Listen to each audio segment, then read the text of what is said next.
নমস্কার সবাইকে, welcome back to my channel. আজ তৈরি করব একটা বালিশ, আর সেটা তৈরি করব এই ছোট টুকরো টুকরো কাপড় দিয়ে। আর বালিশটা একদমই নরম হবে, একদম শক্ত হবে না, যে কাপড় বলে যে শক্ত হবে তা নয়।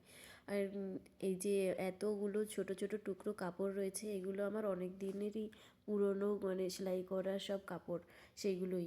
আর এগুলো আলাদা করে প্লাস্টিকে আমি রেখে দিয়েছিলাম, মানে কোনো জিনিসেই ফেলার নয়। আর এর মধ্যে থেকে এখন আমি যেগুলো একটু শক্ত টাইপের কাপড় আর এক্সট্রা কাগজ যেগুলো রয়েছে, এইগুলোই আমি এখন বেছে নিচ্ছি। তারপরে বাকি যে কাপড়গুলো রয়েছে এগুলো দিয়ে করলে মানে নরম হবে বালিশটা, সেই জন্য আমি এক্সট্রা বড় মোটা যে কাপড়গুলো রয়েছে সেইগুলো আমি আলাদা করে নিচ্ছি। এই কাপড়ের টুকরোগুলো এখান থেকে ওখানে, ওখান থেকে মানে 3-4টে জায়গায় ঘুরে ঘুরে তারপরে এখানে এসেছে। লাস্ট পর্যন্ত কাপড়গুলোর একটা গতি হবে। পরে আমি তৈরি করব বালিশের খোল, আর এর জন্য নিয়ে নিয়েছি আমার পুরনো একটা কুর্তি। কুর্তিটা এবার উল্টে নিচ্ছি। উল্টে নিয়ে তারপরে সোজাভাবে একদম সমানভাবে রেখে মাপটা নেব। আর মাপের জন্য আমি নিয়ে নিয়েছি পুরনো আমার বালিশের মাপ। ওর লম্বা রয়েছে 48 ইঞ্চি, আর চওড়া রয়েছে 32 ইঞ্চি। আর তার সঙ্গে এক্সট্রা আমি যোগ করছি 1-1 ইঞ্চি, মানে লম্বাতেও 1 ইঞ্চি যোগ করছি সেলাইয়ের মার্জিনের জন্য, আর চওড়াতেও 1 ইঞ্চি যোগ করছি। তো এইভাবে আমি একটা বক্সের মতো দাগ কেটে নিচ্ছি, সেই বরাবর আমি কেটে নেব। একদম বিনা পয়সায় ঘরের আমার ফেলে রাখা টুকরো কাপড় দিয়ে আমি বানিয়ে নেব আজকে বালিশ। তো শেষ পর্যন্ত ভিডিওটি অবশ্যই দেখো, আর আইডিয়াটি ভালো লাগলে অবশ্যই একটা লাইক দিয়ে কমেন্ট করো, আর চ্যানেলটা সাবস্ক্রাইব করো যদি চ্যানেলে নতুন হও।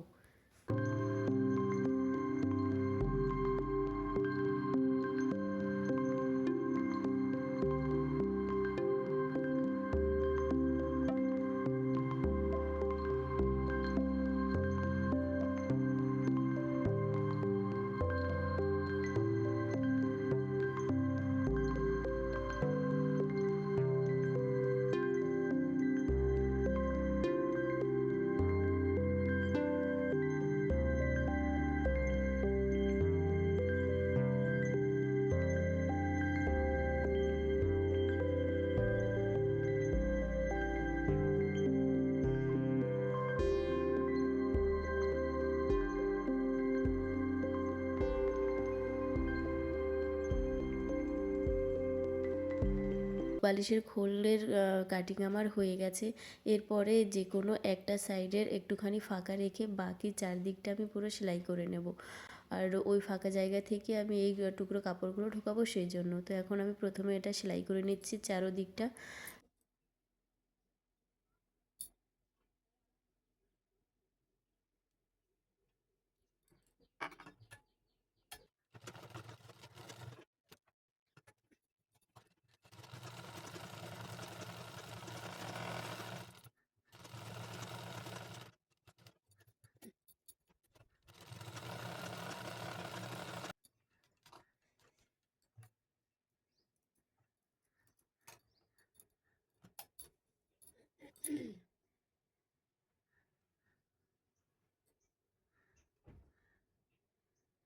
সেলাই আমার হয়ে গেছে চারোদিকটা। এরপরে কভারটা আমি উল্টে নেব।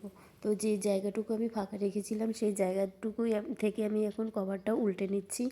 উল্টে নেওয়া হয়ে গেলে যে কোণগুলো রয়েছে সেগুলো আমি বের করে নিয়েছি। এরপরে যে কাপড়ের টুকরোগুলো রয়েছে সেই টুকরোগুলো আমি ঢোকাবো আস্তে আস্তে। যতটা পর্যন্ত ঢোকানো যায় ততটাই ঢোকাবো, বেশি একদম টাইট করে ঢোকাবো না, হালকা একটুখানি লুজ রাখবো। তো সেইভাবে পুরো কাপড়টা আমি এখন ঢুকিয়ে নিচ্ছি। আর যদি পুরো কাপড় লেগে যায় তো পুরো কাপড় দিয়েই করবো, আর যদি না লাগে তো করব না।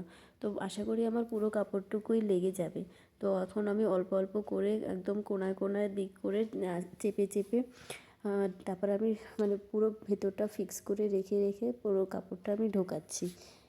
তো টুকরো কাপড়ের রিউজ তোমাদের কেমন লাগলো অবশ্যই কমেন্ট করে জানিও। আর আমার চ্যানেলে যারা প্রথমবার এসে ভিডিও দেখছো, তোমরা অবশ্যই আমার চ্যানেলটিকে সাবস্ক্রাইব করে পাশে থেকো। এরকম নতুন নতুন আইডিয়ার ভিডিও যাতে তোমাদের সাথে আমি শেয়ার করতে পারি।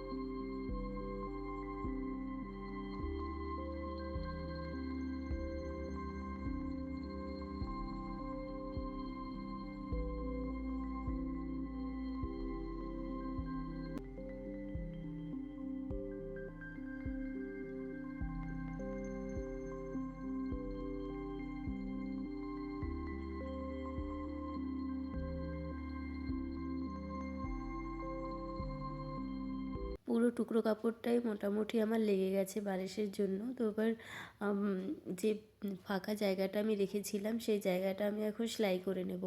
তো এবার সেলাই করে নিয়ে তারপর তোমাদের সাথে দেখাচ্ছি। তো সেলাই আমার হয়ে গেছে। এরপরে এটা ভালো করে একটু পিটিয়ে নেব, যাতে যে ফাঁকা ফাঁকা জায়গাগুলো গ্যাপ গ্যাপ রয়েছে ওইগুলো করে ভরাট হয়ে যায়। আর এইভাবে করলে আর কি ভালো সফট সফট ব্যাপারটা থাকে। তো হয়ে গেল না আমার সেই ফেলে রাখা টুকরো কাপড় দিয়ে একটা সুন্দর বালিশ। তো এইভাবে বানিয়ে নিলাম তুলো ছাড়া সুন্দর একটা বালিশ, মানে এভাবেও বালিশ বানানো যায়।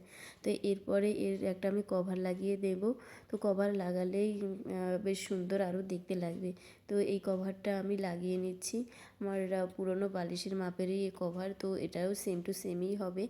আর এটা পরানোর পরে পুরো একদম মানে আমার ঘরের সেই ইউজ করা বালিশ, মানে এখন কেউ এলে আর কেউ একজন এলে তাকে আমি আর দিতে আমার অসুবিধা হবে না। তো এইভাবে আমি বালিশটা তৈরি করেছি। তোমাদের কেমন লাগলো অবশ্যই কমেন্ট করে জানিও। দেখা হবে পরের কোনো ভিডিওতে।